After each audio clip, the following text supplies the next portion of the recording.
안녕하세요. 저는 예정대로라면 5월 셋째 주 토요일에 결혼을 하는 여자입니다. 나이는 20대 중반이고요. 저보다 3살 많은 남자친구와는 반년 정도의 짧은 연애를 했습니다. 남자친구는 첫눈에 제게 반했다며 저에게 매달리다시피 하면서 애정 공세를 퍼부었어요. 덕분에 서로 알게 된 지 2달 만에 연인 사이가 되었고 그 이후로 반년 좀 넘는 연애를 했습니다. 사실 이렇게 빨리 결혼식을 올릴 생각은 없었는데 어느 날 갑자기 남자친구의 아버지가 곧 회사에서 명예퇴직을 하실 예정이라 하시면서 어차피 결혼할 거면 좀 일찍 하면 어떻겠냐고 하셨나 봐요. 그래도 현직에 있을 때 아들이 결혼식을 올리면 좋겠다고요. 솔직히 친정부모님은 이 부분을 굉장히 마음에 들어하지 않아 하셨지만 그래도 남자친구가 주말마다 찾아와서 인사드리고 노력한 결과 이렇게 속전속결로 결혼 준비를 하게 되었네요. 저는 대학교를 1년간 휴학하면서 공무원 시험을 준비했습니다. 그리고 그 이듬해 7급 공무원 시험에 합격할 수 있었어요. 그 이후로 처음엔 대학교는 취업계를 내고 일을 하면서 천천히 졸업을 할까 고민하다가 자퇴를 하는 쪽으로 마음을 정했습니다. 그 이유는 저희 집 경제 사정 때문이기도 했습니다. 아버지는 예전에 공사장에서 일을 하시다 무릎을 다치셨는데 제때 치료를 받지 못해서 지금도 거동이 불편하십니다. 그나마 어머니가 노래 강사로 동네 복지관이나 문화센터에서 수업을 하시면서 벌어오시는 수입으로 저희 세 식구가 생활을 하고 있었습니다. 그렇기에 공무원 시험까지 합격한 마당에 등록금을 쏟아부으면서 대학을 다녀야 할 이유가 없더라고요. 남자친구는 당시 보험회사를 다니며 보험 설계사로 일하고 있었고 모아둔 돈은 많이 없다고 하더라고요. 저 역시 이제 막 수험 생활을 끝내고 사회인이 되었으니 모아둔 돈이라곤 대학교 때 아르바이트를 하며 모은 몇백이 전부였죠. 둘의 사정을 이해하신 양가 부모님으로부터 최소한의 도움을 받아 허례허식 없이 결혼 준비를 시작했습니다. 집값과 예식장 비용까지 정확하게 반반으로 부담했기 때문에 큰 잡음이나 트러블은 없었고요. 하지만 지금 저는 파혼을 생각하고 있습니다. 그 이유는 바로 시모 때문이에요. 아니, 사실 뭐 시모만 문제겠어요. 그런 시모를 어떻게 하지 못하는 시부와 남편도 다 한통속이지요.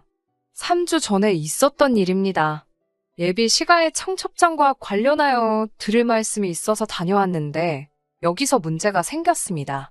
시모가 저에게 대뜸 신혼여행에 가서 아이를 만들어 오던지 아니면 아무리 늦어도 5월 안에는 제가 임신을 해야 한다고 하시더군요.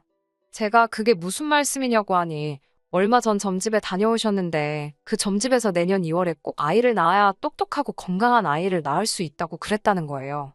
물론 예비 시모야 좋은 뜻으로 가서 점도 보고 저한테 그러시는 거였겠지만 기분이 좋지만은 않았습니다. 만약에 제가 시모가 정해준 시기에 아이를 못 갖고 못 낳아 다른 시기에 낳게 된다면 제 애는 똑똑하고 건강한 아이가 아닐 거란 뜻인가 생각하니 벌써 찜찜한 마음까지 들더라고요. 그런 제 속도 모르고 시모는 저에게 임신에 힘쓰고 엄마와 아내로서 사는데 집중하라고 하시더군요. 아들이 하나뿐이니 며느리 노릇도 잘 해달라고 하셨고요. 그리고서는 아이 셋을 낳은 후에는 직장에 다녀도 된다고 하시기에 제가 직장에서 그렇게는 안 해줄 거라고 하니까 예전에는 멍청한 애들이나 하던 공무원이 요즘 너무 까다롭다면서 혀를 차시더군요. 솔직히 이런 이야기를 들을 때 이미 이 결혼은 하는 게 아닌 것 같다는 생각을 하고 있었어요. 하지만 이미 주변 사람들한테 청첩장도 다 돌린 상황이었기에 결단을 내리는 게 생각만큼 쉽지 않았습니다. 그래서 일단은 남자친구에게 나는 결혼해도 직장을 관둘 생각은 없고 아이도 한 명만 낳을 거라고 했어요. 아이를 낳으면 내가 다 육아를 해야 하는데 그럼 나는 똑같이 채용된 남자 동료들에 비해 그만큼 뒤처질 수밖에 없다고요. 그리고 결혼 비용도 공평하게 부담했으니 며느리 노릇 사위 노릇 공평히 하고 명절에는 번갈아 가면서 설날엔 시댁 먼저 추석엔 저희 집 먼저 가자고 했습니다. 그리고 저는 결혼을 하는 거지 남자친구한테 시집을 가는 게 아니니까. 지난번처럼 고압적인 태도로 시모가 저에게 너는 이제 우리 집 귀신이라는 등 출가 외인이라는 등의 말씀은 하지 않게 중간에서 잘 막아달라고 했어요. 남자친구는 저의 그런 요구에 좀 놀란 것 같기는 했지만 제가 이 정도도 합의가 안 되면 결혼 다시 생각해보자고 좀 세게 나가봤습니다. 그러자 남자친구가 자기는 저를 너무 좋아해서 저를 닮은 아이를 셋을 낳고 싶고 공무원은 육아휴직 제도도 발달해 있으니까 아이를 많이 낳아도 잘리거나 뒤처지지 않을 것 같다고 저를 설득하려 들더라고요.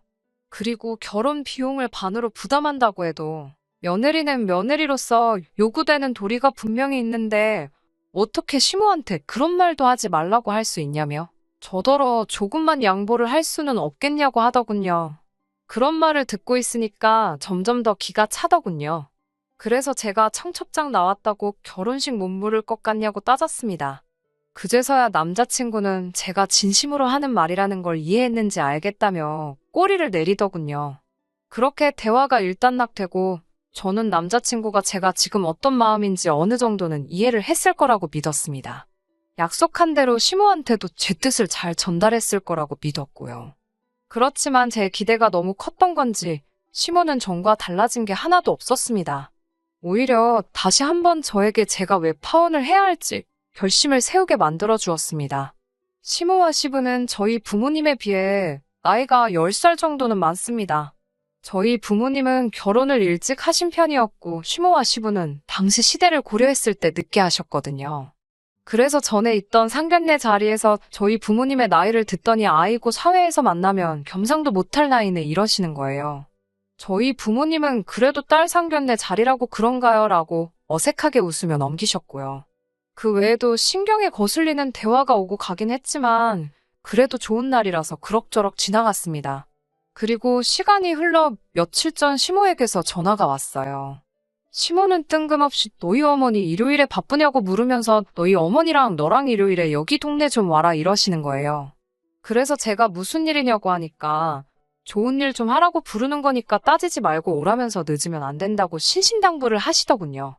시모는 저에게 문자로 주소를 보내면서 여기로 늦지 말고 11시까지 오라고 했고 저와 친정 어머니는 혹시나 차라도 막혀서 늦을까 걱정되어 아침부터 서둘러 집을 나섰습니다.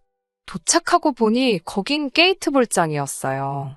여기로 저랑 친정 어머니를 왜 부른 거지 생각하고 있는데 시모가 도착을 했습니다. 안 늦게 잘 왔네 그러더니 저더러 오늘 여기서 게이트볼 경기도 하고 장기자랑도 하는 날이라고 그러시는 거예요. 저는 그때까지도 솔직히 시모가 무슨 이야기를 하려고 하는 건지 알 수가 없었습니다.